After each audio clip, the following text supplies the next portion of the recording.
Ekinda bavetikala besa. Ah, masa. Tuzuli la kaka. Pasi na motema kaka banini. Makasi ezati oyo baiki na biso basimba. Baki bani do. Ya kolela pene eza mingi te taki ya basoda.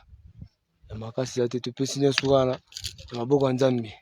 Mais bango pe rebelle asali biso sabotage. Asali biso sabotage. Saboter drapeau ya Congo. Mais yepe oyo etuna yepe ezali. Tuna ezali. Tolongoli awati. Asali sabotage ya bulelo kwa longaki.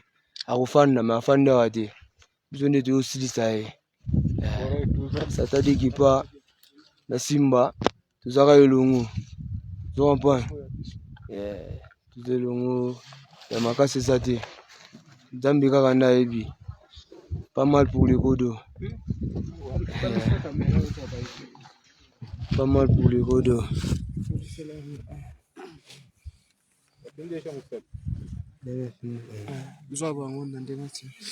Bozomona kaka baiki nde bapemi tosingaka Nzambe akama molimo bona kimia kaka mpona Congo. Bakufi mpona Congo bilenge bajane bilenge pina jeune soldat mais akufi kaka mpona mosala soda.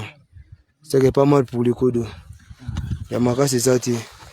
Sope tokolela te. Ya bonde pesa biso nde kanda na motema. Ya sa bango baza kuta biloko te. Basali sabotage mais o biso. Tokutana na bango kaka.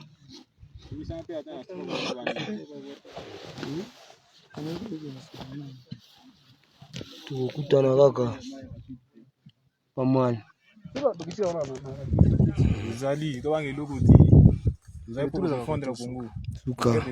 Unité nationale azana groupe parlementaire IDPS Tshisekedi bobetele maboko makasi aza Eli Luvira yepe eza mukolo na biso ya anniversaire na kopesa e parole po ameka kosolola na bandeko oyo batikali na Uvira qu'il fasse le démenti ya makambo nyonso bazali kokosa puisque awa devant la communauté tant nationale qu'internationale baza komona honorable Levis azali wana d'origine Banyamulenge azana kati ya grande manifestation ya IDP Tshisekedi aza bien accueilli par la base de l'IDPS.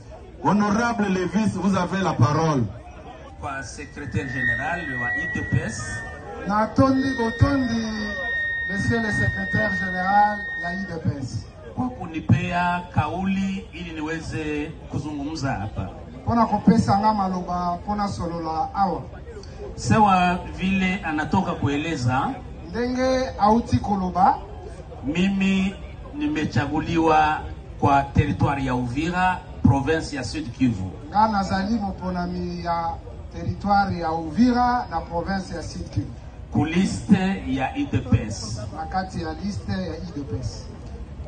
Sehemu ambako tumechaguliwa kumetokea vita. Esika toponamaki bitumba ezali. Mbele ya kwanza tutashukuru rais wa nchi. Ya liboso toko pesa merci to matondi epa ya tata mokonzi. Son Excellence Félix Antoine Tshisekedi Chilombo.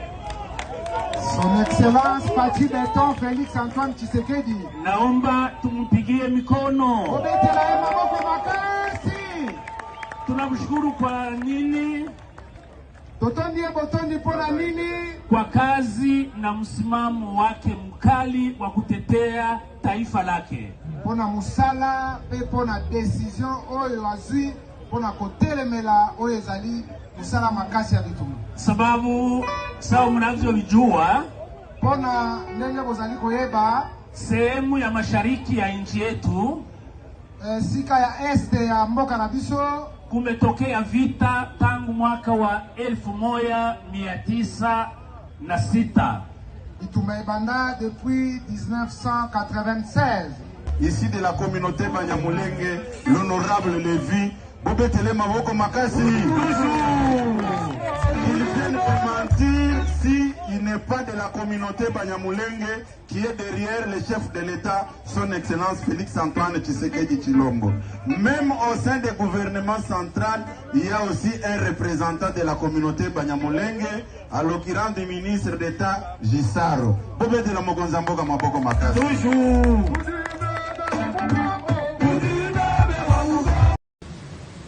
Le deuxième point de la communication du président de la République a porté sur la nécessité d'organiser une captation maximale des revenus miniers.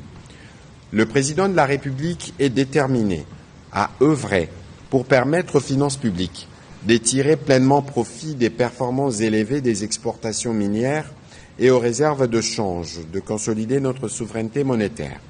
Des efforts significatifs pour renforcer la gouvernance de ces secteurs stratégiques ont fait en sorte que notre pays a atteint des niveaux historiques de production, avec 3 100 234 tonnes de cuivre et environ 220 000 tonnes de cobalt exportées en 2024.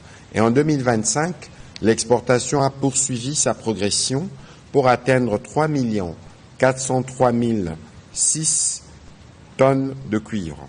Si la problématique ne réside pas dans la production, elle est dans la faiblesse de la chaîne des captations des revenus, de l'exportation jusqu'à l'encaissement public. Face à cette situation, le président de la République a rappelé avoir déjà souligné l'exigence d'un contrôle systématique des actifs miniers de l'État, ainsi que la nécessité de clarifier sa représentation effective dans les joint ventures. L'opacité qui prévaut freine la mobilisation maximale des recettes et compromet notre souveraineté sur nos ressources naturelles. Il a observé en outre que le non-rapatriement d'une partie des devises minières, conjugué au flux des capitaux via l'importation frauduleuse, demeure une vulnérabilité majeure.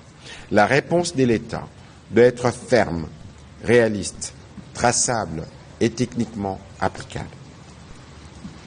Sous la coordination de la Première ministre, il a instruit le vice-premier ministre, ministre de Transport, le vice-premier ministre, ministre de l'Économie nationale, le vice-premier ministre, ministre du Budget, les ministres des Finances, celui du Commerce extérieur, des Mines, du Portefeuille, l'Inspection générale des Finances, l'AGECAMINE, avec le concours de son cabinet, de mettre en œuvre les orientations suivantes. Lancer dans un délai de 30 jours un audit exhaustif et nominatif portant d'une part sur les respects des obligations de rapatriement des recettes d'exportation et d'autre part d'obtenir un rapport sur la gouvernance des joint ventures et des actifs miniers de l'État. Cet audit devra identifier les manquements, évaluer les recettes non perçues et proposer des mesures de redressement. Il s'inscrit dans le prolongement de ces instructions issues du Conseil des ministres du 19 novembre 2021 et du 30 mai 2025. Parachever l'interconnexion obligatoire entre toutes les administrations et services intervenant dans la chaîne minière, notamment le GEFREM, l'OCC, la DGDA, la Banque centrale du Congo et les banques commerciales concernées. Aucune opération d'exportation ou d'importation ne devra désormais échapper à une chaîne intégrée de traçabilité permettant de suivre un même flux depuis les bordereaux logistiques jusqu'au paiement des droits, au rapatriement des devises et à l'encaissement effectif des recettes publiques. Les résultats de première réflexion sur ces sujets devront être présentés au plus tard le 15 juin prochain. Le troisième point de la communication. Note d'information relevant du secteur de la communication et des médias. Le ministre de la Communication et Médias a informé le Conseil de la célébration de la 33e journée mondiale de la liberté de la presse sous le thème « Façonner un avenir de paix ».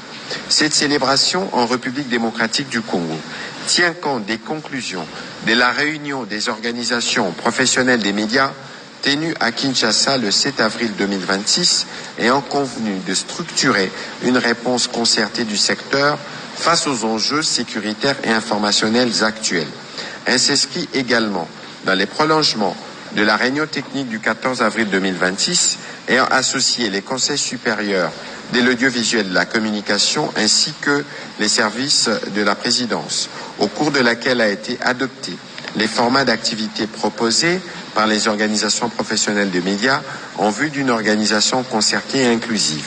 Ainsi, la première phase de cette journée sera consacrée au forum sur l'engagement des médias pour la paix et la cohésion nationale. Elle aura pour finalité l'adoption et la signature par les professionnels des médias d'un acte d'engagement pour un journalisme responsable en période de guerre, orienté vers la paix, la cohésion nationale et la défense de la vérité. Cela permettra la réaffirmation de principes éthiques, déontologiques et patriotiques qui encadrent l'exercice du métier de journalisme en période de conflit et de guerre informationnelle. La deuxième phase constituera en la célébration de la journée officielle proprement dite, qui sera faite le 4 mai 2026 et non le 3 mai tombant un dimanche, et sera marquée notamment par la présentation de la situation de la sécurité des journalistes dans l'Est du pays, l'état des lieux de la mise en œuvre des recommandations issues des États généraux de la communication des médias de janvier 2022, la présentation solennelle de l'acte d'engagement de journalistes dans les cas du front médiatique et la décoration par la chancellerie des ordres nationaux des journalistes ayant rendu d'éminents services à la nation. Le point crucial de cette célébration sera marqué par une organisation avec la présence du président de la République, chef de l'État. Nous sommes arrivés à la fin de cette édition. Merci à vous de nous avoir suivis jusqu'ici. Si vous avez apprécié ces contenus, n'oubliez pas de vous abonner à notre chaîne, d'activer la cloche de notification pour ne rien manquer de nos prochaines vidéos. Likez et partagez cette vidéo. On se retrouve très prochainement. À bientôt.